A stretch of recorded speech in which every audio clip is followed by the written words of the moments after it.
Hello everyone, my name is Roy. Welcome back to my channel RoysArtyCrafty. So in this video we'll be doing calligraphy on O, A, Hoshoi and Dirghoi. আমি এতিয়া লিখিম প্ৰথম আখৰ হেতু হল অ আৰু calligraphy কৰিলে এনেই লিখিলে নহব মানে প্ৰতিটো আখৰৰ এংগেল আৰু শুদ্ধকে আৰু সাইজ সকলো একেলগে আৰু একে হ'ব লাগিব সবৰে কাৰণে তো এতিয়া চাওক আপুনি চাই আছে যে মানে প্ৰথমবাৰ কেনেকৈ ঘূৰণীয়া কোন ফালৰ পৰা আহিব বাওঁ ফালৰ পৰা নে সোঁ ফালৰ পৰা তো হেবোৰ ষ্টেপবোৰ দেখাই দিয়া হৈছে আৰু নেক্সট ষ্টেপত দেখুৱা হ'ব যে মানে ফাৰ্ষ্টতে কোনটো first step you are writing from left to right or top to bottom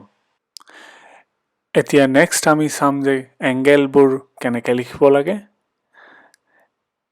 প্ৰতিটো মাত্ৰা প্ৰতিটো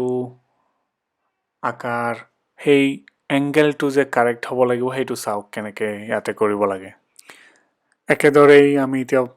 আটো লিখিম so let's continue